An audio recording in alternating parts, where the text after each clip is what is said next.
Hello everyone and welcome to future times. आप सभी का फ्यूचर टाइम्स कोचिंग के एप्लीकेशन और यूट्यूब दोनों पे बहुत बहुत स्वागत है।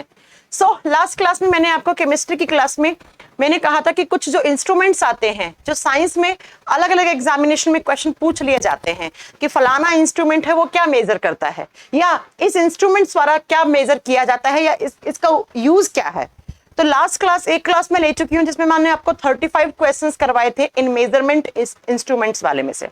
आज की क्लास में बिल्कुल छोटी सी क्लास है 20 से 25 मिनट की। तो आज अपने जो क्वेश्चंस हैं वो है ओनली 15 क्वेश्चन और 35 लास्ट क्लास में करवाए थे, 15 आज करवा दूंगी मैं। तो टोटल 50 क्वेश्चंस हो जाएंगे और यही 50 क्वेश्चंस जो हैं वो अलग अलग एग्जामिनेशन में रिपीट होते रहते हैं। चलिए फिर आज की इस सेशन की शुरुआत करते हैं। इंस्ट्रूमेंट वाली क्लास का पार्ट 2 है। पार्ट 1 जिसने नहीं देखा है वो पार्ट 1 देख लीजिए, क्योंकि पार्ट 1 में मैंने 35 क्वेश्चंस करवाए थे। आज तो फिर भी हैं सिर्फ 15 क्वेश्चन। सारे इंस्ट्रूमेंट वाला पार्ट आपका कंप्लीट हो जाएगा यहाँ पे। आइए फिर आज की क्लास का फर्स्ट क्वेश्चन क्या है। आज की क्लास का फर्स्ट क्वेश्चन कह रहा है कि which instrument is used to measure the humidity of air. Air के अंदर जो ह्यूमिडिटी होती है, जो आर्द्रता होती है, नमी होती है, उसको मेजर करने के लिए कौन सा इंस्ट्रूमेंट काम में लिया जाता है। तो बच्चा जब एयर के अंदर ह्यूमिडिटी होती है उसको मेजर करने के लिए हाइग्रोमीटर, हाइड्रो मत कर देना, वो लास्ट क्लास में पढ़ाया था मैंने, गलत हो जाएगा। हाइग्रोमीटर ऐसा इंस्ट्रूमेंट है जो कि एयर के अंदर जितनी भी ह्यूमिडिटी होती है या नमी या आर्द्रता होती है उसको मेजर कर सकता है। राइट, तो क्वेश्चन नंबर 1 का आंसर बी हो जाएगा। रडार मैंने लास्ट क्लास में करवाया था, पेरिस्कोप, पानी की डेप्थ के अंदर कोई चीज है उसको विजिबल, उसको देखने के लिए, है ना। चलो अगले क्वेश्चन पे चलते हैं। Question number 2, which instrument is used to measure light intensity. प्रकाश तीव्रता मापने के लिए किस यंत्र का प्रयोग में लिया जाता है। जो लाइट का इंटेंसिटी होता है उसको मेजर करने के लिए आप जानते हैं कि इसको मेजर करते हैं हम फोटोमीटर से। फोटोमीटर वो इंस्ट्रूमेंट है जिससे कि हम प्रकाश की तीव्रता को माप सकते हैं और ये रिलेट कर सकते हैं आप फोटोन से। फोटोन क्या होता है? एक एनर्जी पैकेट होता है, ये आपने सुना होगा, ऊर्जा वाला पैकेट होता है और यहीं से फोटोन से फोटोमीटर बन गया। तो जब आपको ऐसी लाइट का इंटेंसिटी मेजर करना है तो आप कौन से इंस्ट्रूमेंट से मेजर करेंगे? आप फोटोमीटर से मेजर करेंगे। अगला question, question number 3, which instrument is used to measure the pressure of gases. जो गैसें होती हैं उनका दाब मापने के लिए, गैसों का दाब मापने के लिए हम कौन से इंस्ट्रूमेंट को काम में लेते हैं। गैसों का मतलब किस गैस का कौन सा कितने दाब पर वो लिक्विड स्टेट में आ जाती है ना, सॉरी वो गैसीय स्टेट में चली जाती है। ये आपने पढ़ा होगा गैसों के नियम में। तो गैसों के नियम में आपने ये भी पढ़ा होगा कि वो इंस्ट्रूमेंट जिससे हम क्या मेजर करते हैं, गैसों का प्रेशर, गैसों का दाब मेजर करते हैं, तो उसे कहा जाता है मैनोमीटर। मैनोमीटर क्या कहा जाता है? मैनोमीटर कहा जाता है। राहुल ने बिल्कुल सही आंसर दिया है और राकेश यादव ने सही आंसर दिया। पंकज, आकांक्षा, प्रिया, पूजा भाटी आपका गलत आंसर है थोड़ा सा। आप बता रही हैं यहाँ पे पेरिस्कोप। पेरिस्कोप तो लास्ट क्लास में मैंने करवाया था, शायद आपने लास्ट क्लास अटेंड नहीं करी है इसलिए आपके साथ ऐसा हो रहा है। तो इससे पहले वाला सेशन जिसमें 35 क्वेश्चंस करवाए थे वो पढ़ लीजिएगा। तो क्वेश्चन नंबर 3 का आंसर होगा गैसों का दाब मापने के लिए हम कौन से इंस्ट्रूमेंट को, मैनोमीटर को यूज में लेते हैं। अगला क्वेश्चन है which instrument is used to detecting lies.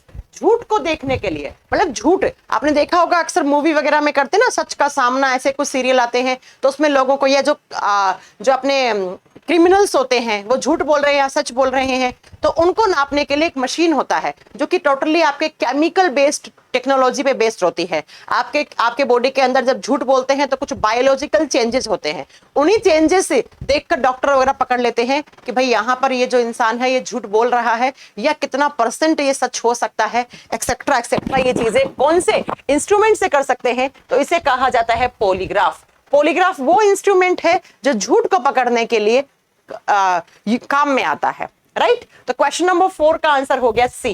Question number 5 क्या कह रहा है? Which instrument is used to reproduce the recorded sound. कह रहा है कि कौन सा यंत्र रिकॉर्ड की गई ध्वनि को पुनः उत्पन्न करने के लिए प्रयोग किया जाता है।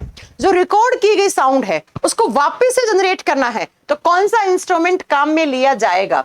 तो यहां पर बच्चा आपका आंसर होगा ग्रामोफोन। ग्रामोफोन वो इंस्ट्रूमेंट है जिससे रिकॉर्ड की हुई जो वॉइस है, ध्वनि है, उसको वापस से आप प्रोड्यूस कर सकते हो, वापस से उत्पन्न कर सकते हो। तो अगर आपसे पूछ ले बच्चा कि झूठ के लिए कौन सा, पॉलीग्राफ, रडार पढ़ चुके हैं यहाँ पर। और ग्रामोफोन क्या होता है, जो एक रिकॉर्डेड साउंड होती है उसको वापस से प्रोड्यूस करने के लिए इंस्ट्रूमेंट काम में लिया जाता है। अगला क्वेश्चन, क्वेश्चन नंबर 6 क्या कह रहा है, which instrument is used to find the direction of the wind. वायु की दिशा ज्ञात करने के लिए किस यंत्र को काम में लिया जाता है। एयर का डायरेक्शन जांचने के लिए कौन से इंस्ट्रूमेंट का, कौन से यंत्र को काम में लेते हैं, तो बच्चा वो होता है विंड वेन। विंड हवा, तो आप ऐसे याद कर सकते हो कि हवा की जो दिशा होती है, हवा का जो डायरेक्शन है, देखा होगा आपने, अगर कभी आप एयरपोर्ट वगैरह पे गए होंगे तो वहां पर लगे हुए होते हैं इसके सिग्नल्स, है ना, तो वो बताते हैं कि एयर का प्रेशर किस तरफ ज्यादा है, किस तरफ कम है, उसी के हिसाब से इन लोगों का रूट वगैरह होता है ना। तो बच्चा विंड वेन के द्वारा हम एयर की डायरेक्शन का मालूम करते हैं। अगला, which instrument is used to measure the potential difference. Potential difference बोले तो विभवांतर मापने के लिए किस यंत्र का काम में लिया जाता है। पेरिस्कोप हो नहीं सकता, है ना बच्चा, एक सेकेंड, 7th वाला, ये रहा 7th, ठीक है, पेरिस्कोप हो नहीं सकता। टेकोमीटर आएगा आज की क्लास में आगे, फोनोमीटर हमने लास्ट क्लास में पढ़ा था। तो जो पोटेंशियल डिफरेंस होता है, जो विभवांतर होता है, उसको मापने के लिए हम वोल्ट मीटर डिवाइस को काम में लेते हैं। अगला क्वेश्चन, क्वेश्चन नंबर 8 क्या कह रहा है, which instrument is used to measure the temperature. ताप मापने के लिए, भाई ये तो बहुत आसान क्वेश्चन है, सब जानते हैं कि आपका बुखार वगैरह आता है तब अपना टेम्परेचर मेजर करते हैं, और किस इंस्ट्रूमेंट से करते हैं, थर्मोमीटर से करते हैं, थर्मोमीटर। और थर्मोमीटर में बता देता है कि आपके बॉडी का इंटरनल टेम्परेचर कितना है।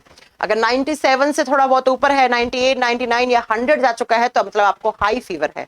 फिर वापस उस धीरे धीरे आपका बुखार ठीक होता है तो वापस आपके बॉडी का इंटरनल टेम्परेचर कांस्टेंट हो जाता है।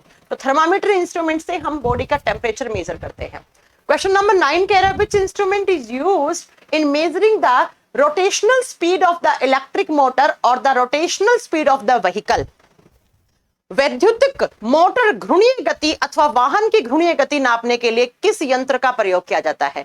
किसी इलेक्ट्रिक मोटर या किसी रोटेशनल जो व्हीकल है उसकी स्पीड को मापने के लिए कौन सा इंस्ट्रूमेंट काम में लिया जाता है। मैंने कहा था ना थोड़ी देर के बाद आएगा टेकोमीटर वाला। तो टेकोमीटर ऐसे डिवाइस होती है जिससे हम किसी भी वाहन की घूर्णीय गति या हम किसी भी इलेक्ट्रिक मोटर की घूर्णीय गति को हम मेजर कर सकते हैं। तो टेकोमीटर यहां पे हो गया, ठीक है। फोनोमीटर, पॉलीग्राफ, सिस्मोग्राफ सब हम पढ़ चुके हैं, है ना। हमारी जब ये 50 क्वेश्चन आप लगा लोगे सारे, तो यकीन मानिए आपके सारे के सारे इंस्ट्रूमेंट वाली क्लास आपको फिर से कभी याद करने की जरूरत नहीं पड़ने वाली है। क्वेश्चन नंबर 10 कह रहा है, which instrument is used the measure solar radiation.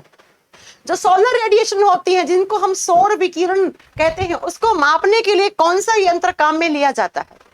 जो सोलर रेडिएशन होती है उनको नापा जाता है बच्चा पायरेहेलियोमीटर द्वारा। पायरेहेलियोमीटर ऐसा डिवाइस है जिससे हम सोलर रेडिएशन यानी कि सौर विकिरणों को मेजर कर सकते हैं। तो क्वेश्चन नंबर 10 का सही आंसर है ऑप्शन नंबर सी। अगला question, which instrument is used to determine the speed of an aircraft relative to the speed of the sound. अच्छा क्वेश्चन है, ये एनडीए में बहुत बार आता है। ध्वनि की गति के सापेक्ष विमान की गति निर्धारित करने के लिए किस उपकरण का उपयोग में लिया जाता है। और जब बात करते हैं बच्चा कि the speed of an aircraft relative to the speed of sound, किससे रिलेटेड, किस एयरक्राफ्ट की स्पीड, और साथ में लिखा relative to the speed of the sound, किस इंस्ट्रूमेंट से मेजर करेंगे। तो बच्चा इसे करते हैं मैक मीटर से। मैक मीटर से आपने पढ़ा होगा ये मैक वगैरह के बारे में ना, साउंड, एयर, ये सब पढ़ा होगा आपने। तो मैक मीटर ऐसा डिवाइस है जिससे हम क्या कर सकते हैं, ध्वनि की गति के सापेक्ष विमान की गति निर्धारित कर सकते हैं हम, और इसी को बोलते हैं मैक मीटर इंस्ट्रूमेंट। अगला question number 12, which instrument is used in photography of the sun. सूर्य की फोटोग्राफी में किस यंत्र का प्रयोग लिया जाता है। अगर आपको सन की अगर आपको क्या करना है, सन की अगर आपको फोटोग्राफी करना है तो कौन सा इंस्ट्रूमेंट काम में लिया जाता है। तो बच्चा वो लिया जाता है स्पेक्ट्रोहीलियोग्राफ। स्पेक्ट्रोहीलियोग्राफ सन की जो भी आपको फोटोग्राफी करनी है उसके लिए इंस्ट्रूमेंट काम में आता है, स्पेक्ट्रोहीलियोग्राफ। और इसमें आप पढ़े होंगे सारा कलर के बारे में, तो विबग्योर पढ़े होंगे, है ना।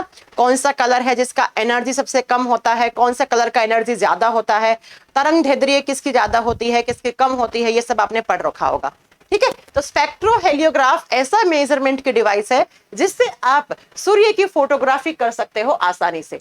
अगला question, which instrument is used to check the presence of electric current?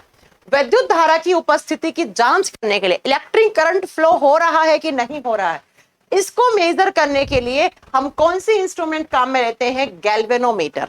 Electric current flow हो रहा है कि नहीं हो रहा है, वैद्युत धारा प्रवाहित हो रही है कि नहीं हो रही है, इसको मेजर करने के लिए हम गैल्वेनोमीटर डिवाइस को काम में लेते हैं। अगला question number 14, which device is used to enlarge and project small films on the screen in a continuous sequence? क्या कह रहा है? छोटी छोटी फिल्मों को बड़ा करके पर्दे पे लगातार क्रम में प्रक्षेपण करने के लिए किस यंत्र को प्रयोग में लिया जाता है? बच्चा ये तो आप आंसर कर सकते हो, स्क्रीन का, मूवी स्क्रीन चलती है क्या, इसका एक कोर्स होता है सिनेमेटोग्राफी, है ना, तो इस इंस्ट्रूमेंट को बोलते हैं सिनेमेटोग्राफ। इस इंस्ट्रूमेंट का नाम क्या होता है? सिनेमेटोग्राफ होता है। अगला क्वेश्चन और last question, question number 15, which instrument is used to measure the intensity of sound? ध्वनि की तीव्रता मापने के लिए किस यंत्र को प्रयोग में लिया जाता है? अगर आपको ध्वनि की तीव्रता मतलब इंटेंसिटी ऑफ साउंड मेजर करनी है तो आप करोगे बच्चा ऑडियोमीटर द्वारा। ऑडियोमीटर जैसे बोलते हैं ना, गाने सुनते हैं तो ऑडियो देखते हैं, वीडियो अलग होता है, ऑडियो वीडियो ना, आवाज से वाला ऑडियो, तो इस तरीके से याद कर सकते हो कि इंटेंसिटी ऑफ साउंड यानी कि ध्वनि की तीव्रता हम ऑडियोमीटर डिवाइस से मेजर करते हैं। तो बच्चों ये हो गए अपने आज की क्लास के 15 क्वेश्चन। मैं आप लोगों को 35 क्वेश्चंस पहले करवा चुकी हूं इसी चैप्टर के। आपके जो क्लास नंबर 1 है वो देख लीजिएगा, और दूसरा 35 क्वेश्चंस पहले करवा चुकी हूँ सारे के सारे मेजरमेंट से, इससे प्रीवियस क्लास देख लेना जिसने नहीं देखी है। और 15 क्वेश्चंस की क्लास आज, एक छोटी सी क्लास मैंने आज ले ली है। अब इसके अलावा आपको कोई डिवाइस नहीं याद करनी है, चाहे आप कोई भी एग्जाम की तैयारी कर रहे हो, अगर डिवाइस से या मेजरमेंट से कोई क्वेश्चन आने वाला है कि फलाना डिवाइस का काम क्या होता है या इसको मापने के लिए कौन सी फलानी डिवाइस काम में ली जाती है, ये सारे मैंने पढ़ा दिए आपको। Periscope, phonometer, audiometer, radar, sonar, है ना, इसके अलावा सिनेमेटोग्राफी, सिस्मोग्राफ, इसके अलावा galvanometer, pyrometer, tachometer, voltmeter, wind vane, ये सारे इंस्ट्रूमेंट मैंने आपको करवा दिए हैं। इससे ज्यादा आपको इंस्ट्रूमेंट याद ही नहीं करना है। अब मैं नेक्स्ट क्लास में आपके सामने लेकर आऊंगी डिस्कवरी वाली, किसने किसकी खोज की, क्योंकि मैं कुछ थोड़ा सा साइंस को ना फैक्चुअल नोट्स की फॉर्म में आपको पढ़ा रही हूँ, ताकि आपको ये कुछ फैक्ट्स वाली चीजें होती हैं इनमें कुछ समझने वाला नहीं होता है, तो कम से कम अगर आप यहां से क्वेश्चन आते हैं तो आप अच्छे से स्कोर कर पाए। इसलिए आज का सेशन बहुत छोटा था, लेकिन आपको क्या करना है, इससे पिछली क्लास और इसके 15 क्वेश्चन, लास्ट के 35 क्वेश्चंस के वन लाइनर की फॉर्म में एक पीडीएफ एक पेज पे लिखकर आप छोड़ दो। 50 क्वेश्चंस के 50 इंस्ट्रूमेंट्स करवा दिए मैंने आपको, और यकीन मानिए यहीं से आने वाला है। चलिए फिर नेक्स्ट क्लास में हम पढ़ेंगे डिस्कवरी के बारे में, या फिर केमिस्ट्री का कोई चैप्टर करेंगे हम, राइट। चलो फिर आज के लिए इतना ही है। Thank you so much. और अगर कोई बच्चा न्यू है इस चैनल पे तो प्लीज इस वीडियो को लाइक करें और शेयर करें और सब्सक्राइब कर लीजिएगा, ताकि नेक्स्ट वीडियो का आपके पास बेल आइकन को प्रेस कर लेंगे तो नोटिफिकेशन भी आ जाएगा। ठीक है बच्चा, तो ये हो गया है अपना आज का 15 क्वेश्चन। और इसके साथ अगर आपको कोई भी किसी भी टाइप की इंक्वायरी करनी है तो आप ये नंबर नोट कर सकते हैं 9319781441। ठीक है, तो ये अपने सारे क्वेश्चन हो चुके हैं, और बहुत जल्दी हमारा एक थ्योरी वाला, कंप्लीट थ्योरी वाला 4 महासंगम की सफलता के बाद 5वां महासंगम बैच कमिंग सून है, जिसमें कंप्लीटली आपको थ्योरी मिलेगी, हर एक सब्जेक्ट मिलेगा, बहुत प्रॉपर तरीके से आपको नोट्स मिलेंगे। तो बहुत जल्दी महासंगम बैच 5 भी आने वाला है। चलिए फिर आज इस सेशन में इतना ही रखते हैं, नेक्स्ट क्लास में मिलेंगे आपसे डिस्कवरी वाली क्लास में। Thank you so much.